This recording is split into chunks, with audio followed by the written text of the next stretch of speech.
live on Azam Sports 2 HD, the continuation of Africa Cup of Nations 2025 in Morocco. As I told you, we are going to see a very beautiful story of Casablanca today after what we have seen in Rabat in the opening ceremony. And actually, we really have to congratulate Morocco for the opening ceremony, one of the best ceremonies we've ever seen in Africa Cup of Nations history. I'm Ramadhan Ngoda, and do you know what's in Casablanca? Let me take you through this beautiful city.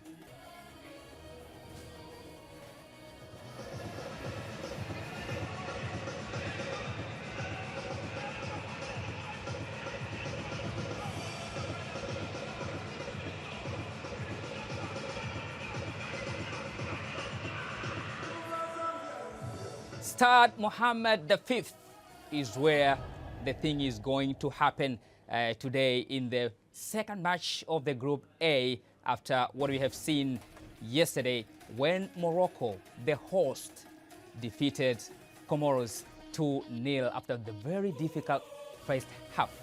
You can be with me in this.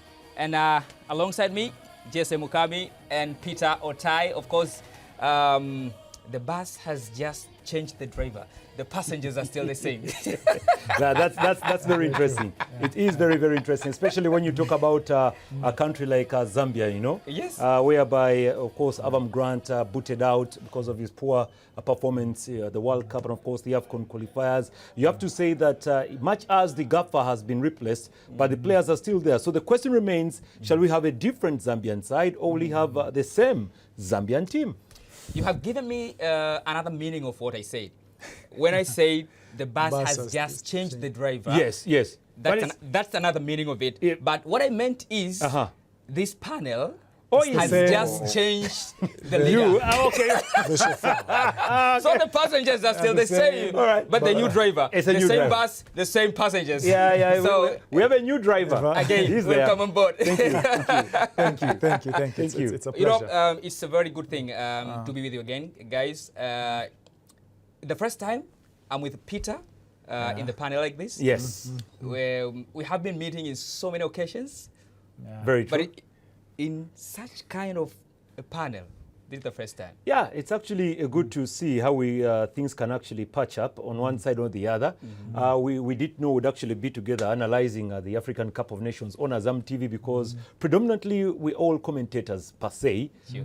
But I have to say it's been wonderful. My first experience here at Azam as an analyst. Very, very good experience so far, I have to say. Yeah. Jesse, yeah. How does it feel being in a tournament and the first match, we see something different, we see some surprises. Of course, it just went against some odds yesterday.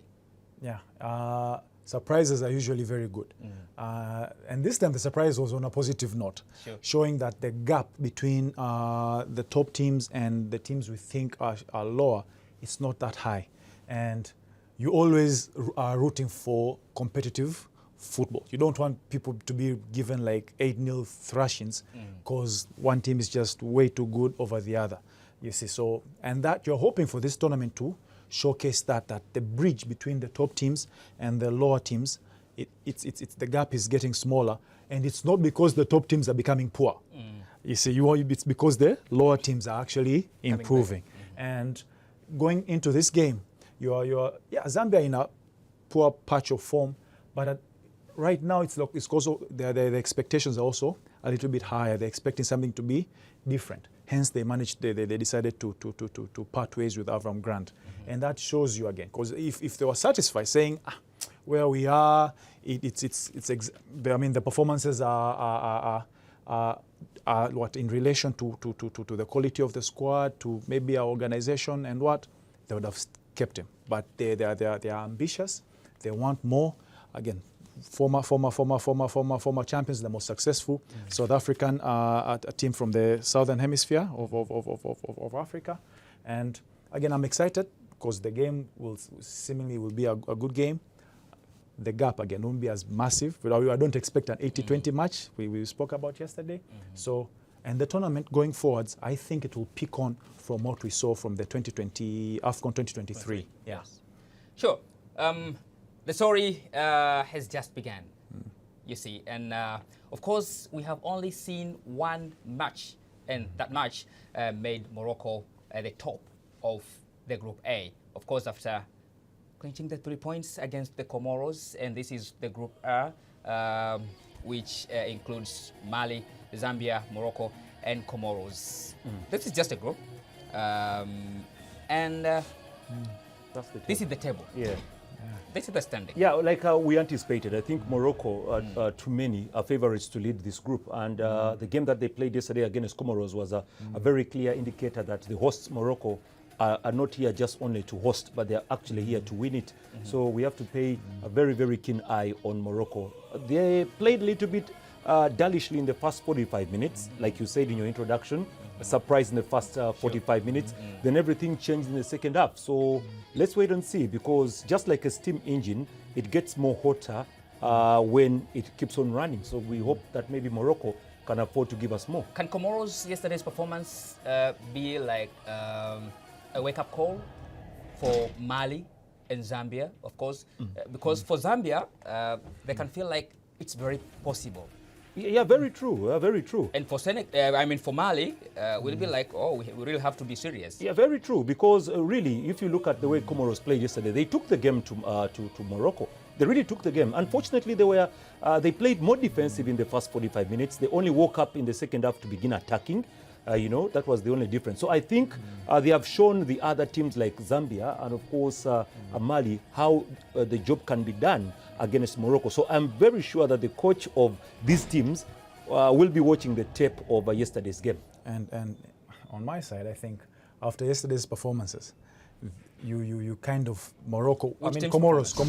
Comoros' performance, because Morocco, it gave hope to other contenders. Yes. That they are not as great as we feared. Yes. There are ways you can slow them down and pose a threat. That's what happened to contenders, when considering that the first half that they had, where they seemed to lack cutting edge to open up Comoros. And for Comoros, on the other hand, the way they were playing, managing to what? From the back to front, they would get to like at the defense of Morocco, when they decided to give support to Said up front, and they know that once we decide to like put on a low block, very few teams will be able to unlock them. And they've shown with one or two chances that they managed to create against Morocco, that against other teams who are not as matched up and quality-wise as high, they don't have the quality as high as Morocco, they could actually pose a threat. And then in this group, in this year, per reports, one of the things they managed to do was they beat Zambia. They beat Zambia. So they know they can match Zambia. And per yesterday's performance, they think they have the confidence that they could get a job against them, get 3 points. Then it's all about their matchup against Mali, which against from what we saw yesterday, they showed that they have enough weapons to pose them a big problem. Only one match in the last 5 meetings ended goalless. Zambia and Mali. Yeah. Does it assure us to see the game of goals today? Normally, when Mali plays against, of course, Morocco, it's a game that plays against Zambia. It is a game that opens up a lot in terms of goal searching and everything. The last game that they played was actually a friendly that ended 1-0 in favor of Mali. But also, you remember the last time they met in the African Cup of Nations, Zambia were 4-goal winners over Mali. Like you said, the last time, only one game has ended in a barren draw. And I expect that today's game, we could be able to have goals, because Zambia have the pace, Mali have the pace. The creativity is in the Malian side, but also there is a lot of creativity in this Zambian side. You can't take away anything from the Chipolopolo. I am certain we are going to be having a feast of goals in this one. Not very, very many, but at least we'll be able to have a few goals in this to actually talk about in the first 45. Are we in a position to see another difficult first half today? In a way, yeah. I would imagine Zambia. Zambia would enter more at the more cautious side compared to what Mali. Again, the onus is on Mali. People are expecting Mali to take the game to Zambia. And it's all about what Zambia, how ambitious are they? Do they trust that they could go toe-to-toe? I don't think. Their form isn't the best. So I'll believe they will try to go the Comoros approach. Just keep it tight, ease into the game, then see how it transpires, and if you could pose a threat going forward. But you'd think that they're supposed to pose a threat, at least, because the best way to be able to defend is to always have a way to show that if you come at us, you know, like with 8, 9 players, we will punish you. Then it will push to make Mali rethink how they'll attack, and from then on, then you can get space to go up the field. So it's a tight thing, but I think Mali will dominate the game. The only thing, I don't think Zambia are that great defensively to put out Mali. And Mali conceded only 1 goal in the qualifiers. Yeah. When had 5 clean sheets. So it's Mali who defensively are really sound. Toughest sides. Yeah, to break down. And they're also very good offensively. So it's a tough game for Zambia, and I think Mali will have too much for them today. Of course, we have so many things to see. We have so many things to expect, and let me assure you that we'll be back after this short break.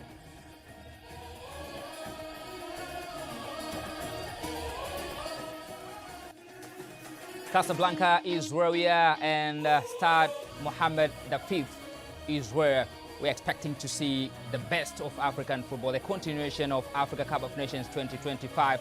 And as you can see, Mali will take on Zambia, and the Mali national team are there preparing themselves to go for the 3 points and to look if they can join Morocco on the top of the table.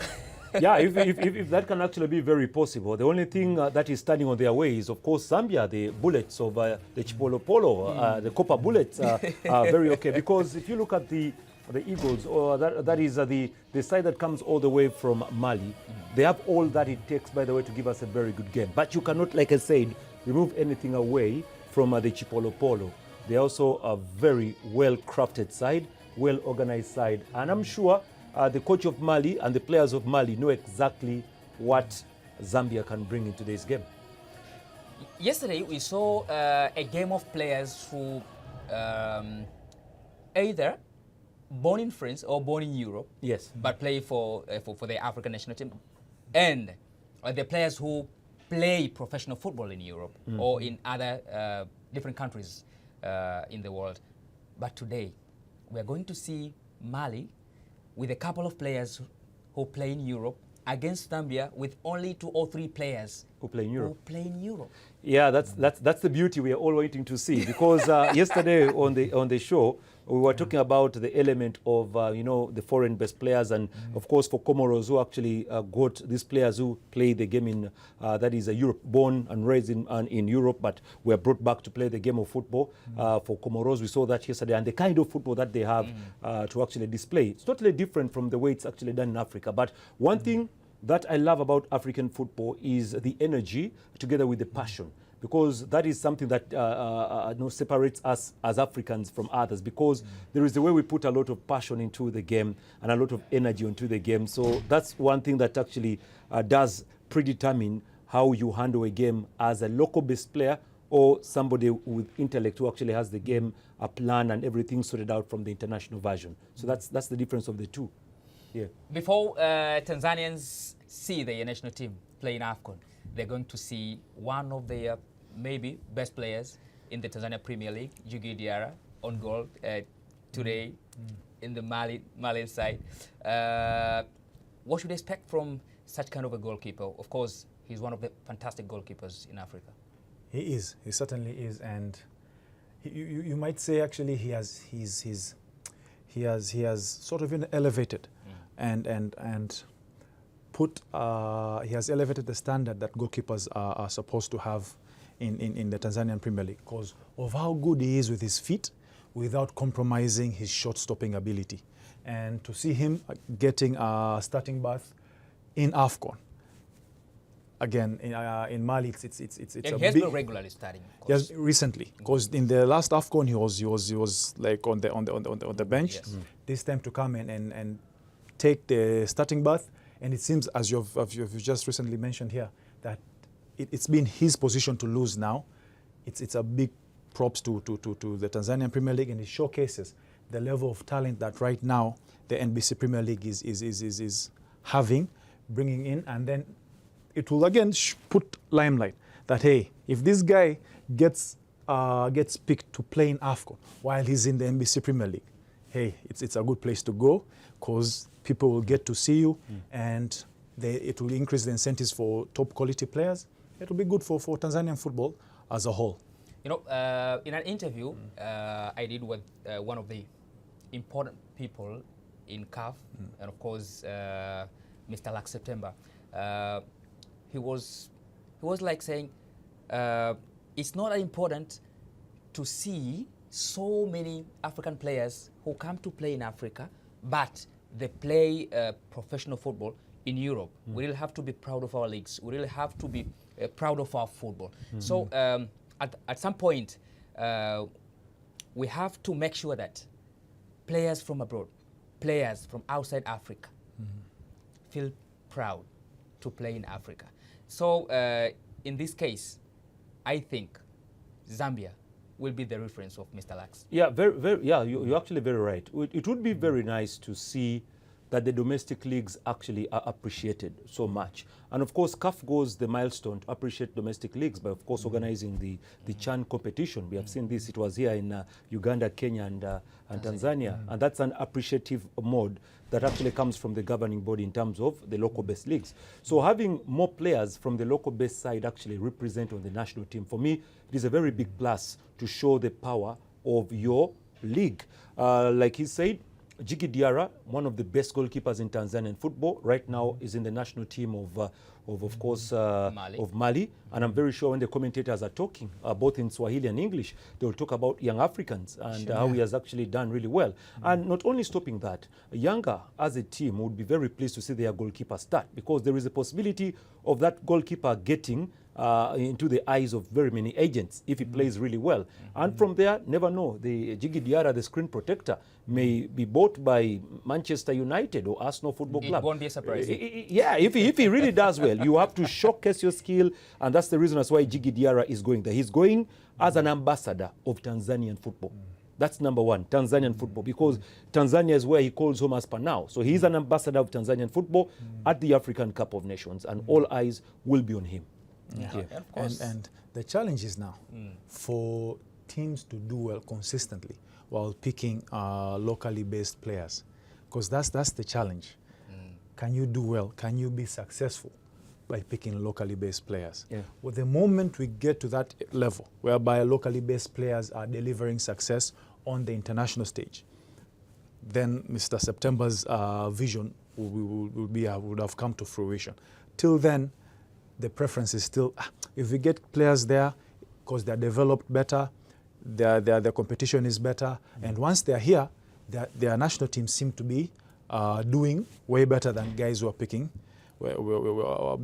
the local leagues. So, but thankfully that again the gap has been being bridged day by day by initiatives to improve the football development from the lower levels, and the more we do that, the better the players who are coming out from the local leagues will be, and we will get to the place whereby it won't be an issue where the player is coming from. The man on your screen, Jiki Diarra, screen protector, young Africans goalkeeper. How would you prefer to call him? A shortstopper or a sweeper? He's a little bit now. He's an orthodox. He does both. Yes, he's an orthodox goalkeeper. He's a real traditional kind of goalkeeper who does not just wait for the ball to come his way. So he's a very good shortstopper and a very good sweeper. So that's one thing that actually separates him from the other goalkeepers we have seen in the NBC Premier League. I hope it will be the same thing we shall see tonight, because for you to have the advantage of looking for goals, your goalkeeper also has to be that good. Not only at goalkeeping, but also reading the game. We have seen this from Man City. We have seen this from Arsenal Football Club. Raya is a clear example. He's that kind of goalkeeper who plays the game from behind, and they love to play those short passes from the back. So Jiki Diarra gives you that other alternative of such a goalkeeper who is also a playmaker. So hopefully today we shall see the best of that man on your screen. Yeah. We talked a lot about Zambian squad, which involves a lot of players who are playing locally. Yes. And despite having only 3 players who are playing in Europe, they have started just one of them, Lamek Banda. Yeah, I don't know much about Lamek Banda. They did start with Dhaka also. Patson Daka, of course. Patson Daka. Yeah. Banda is on the bench. Yeah, Daka, of course, the Leicester footballer. Very, very good footballer. But, you know, I don't know what has exactly happened to him. His form has actually dipped a little bit. He's not the Daka we used to know, who was a very good goal-scoring machine, a very proven striker, you know, at Leicester City. Because when he would actually step onto the fray, you'd be very scared of him. But possibly, maybe he needs to reignite his engine tonight. So I'm sure we could be seeing something good from this gentleman in the names of Daka, who is actually going to be supported by Fashion Sakala in today's game. Of course, I'm surprised to see Zambia starting with 2 out-and-out strikers. Starting with 2 typical strikers. Yeah. In a game against Mali. It shows the ambition, though. It shows that they want the 3 points. They're not going to sit back, and even if they sit back, the moment they attack, they want to have a potent threat. Because you can't give yourself a chance to win if you don't have the ball, if you don't try to attack. So, according to Sishone, he's not going the Avram Grant way of trying to play conservatively. Yes, the man we're seeing right now, Kennedy Musonda, who knows Djigui Diarra very much because he used to play with him in Young Africans. Yes, so yes. It depends. Who knows the other the most? Kennedy Musonda, Djigui Diarra. Does Diarra know? Musonda knows the weakness of Djigui Diarra. So I'm very sure he's going to be telling He's on the Daka bench today. Yeah, but he will tell Daka and Sakala that this is where you have to go. Please, this place guy, the ball yes, on the left side. Yeah, he has a weakness going down. I'm very certain that's what he's going to be telling the players of Zambia. So we expect a lot from today's match, really. But Patson Daka, though, the form, we were talking about the worrying form. As much as they know the weakness of Diarra, his form is worrying. He has scored just 1 goal in the league. In the league in over what, 20 appearances? Around there, yes.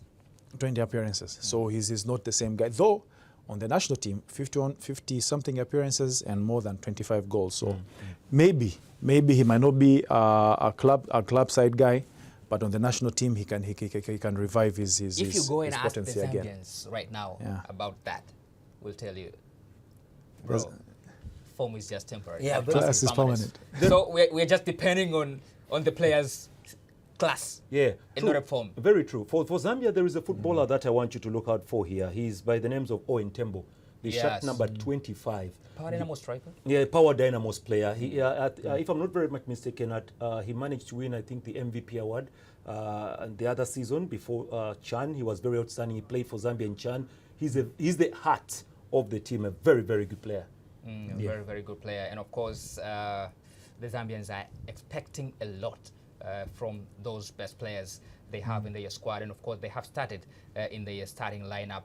And let us see, let us have a look on the starting lineup of Mali. Djigui Diarra on goal, Dante, Diaby, Fofana.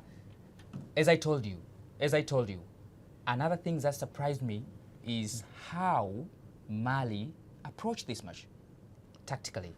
Yeah. Starting with 3 centre-backs, 5 in the midfield, and 2 up front. They know that the strength of Zambia is in that midfield.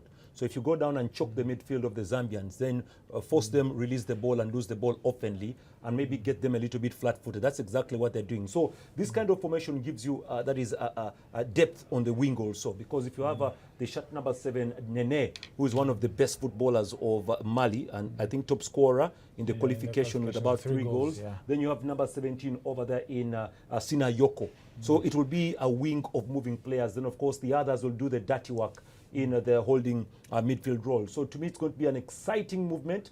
Choke the Zambians, force them lose the ball, and maybe get them flat-footed on the attack. Jesse, please try to be honest. Did you expect Mali to be that cautious? No, I don't. It's in modern football these days, a back 3. It's no longer a surprise. you're seeing a lot of teams utilize a back three, and basically because they want to cover the width of the pitch, and while doing so, like, it could accommodate dealing with also the additional striker that you are not expecting Zambia to start with, because that means you could, by the time you lose the ball, you fall back to a back five, and having two central guys being dealt with three centre backs, you have an overload there, and then that gives you an advantage. Let's have a look now on Chipolopolo's starting 11. How do they approach this match? And of course, one of the very important matches in AFCON. This is how Chipolopolo go for it. Yeah, that's a 4-1-3-2 formation system, and some bit of a double digits over there. There is supposed to be a number 25, because number 5 over there is supposed to be holding is Chairwa. Yeah. Then, of course, Tembo will be playing up front. That is above him. So that is more of the system we're going to be having here. So on a nutshell, if you look at the entire that is lineup for the Chipolopolo here, which is going to be very, very interesting. Up front will be Daka and Sakala, the two players. That is number 20 and number 5. But also you will be having Mo from Kangwa, who will be operating on the left-hand wing, and Banda on the right-hand wing. Then, of course, Musonda, Sakala, Chanda, and Banda will all be available to play, and goalkeeper will be Mwanza. So more of a 4-1-3-2 formation system. Again, that's a surprise for having like two strikers. But it then comes to answer your question. If those guys are left alone up front against 3 defenders, that means they'll always be outnumbered by the centre backs, at least. So defensively wise, it's a smart move. But again, that's very ambitious, and kudos to the manager for believing that they could take the game to Mali. Yes, this is the road to AFCON for Mali and Zambia. Played 6 games in qualifiers, winning 4, drawing 2, no loss, 10 goals scored, 10 conceded. Yeah, that's in the worrying. qualifiers. Yeah, that's worrying, because if you're scoring and you're conceding, you've scored 10 goals and you're conceding 10, that's worrying for you. You understand? For the team that used to be very solid. Yeah, that's worrying. For Zambia, 4 wins out of 6, drew 1 and had only 1 lost. 7 goals scored, 4 conceded, 13 points. That's an impressive. It's an impressive performance. The qualifiers. That means they were playing well. So and they were both group toppers. Group toppers, yeah. So it's a surprise. That means their recent form hasn't been great. Hence, sucking up from Grant. Other than that, it meant that there are no big differences between the two teams, at least as far as their qualifying path is concerned. Yes. Ladies and gentlemen, this is Africa Cup of Nations 2025 as we are heading to the very second match of the Group A. Welcome on board again.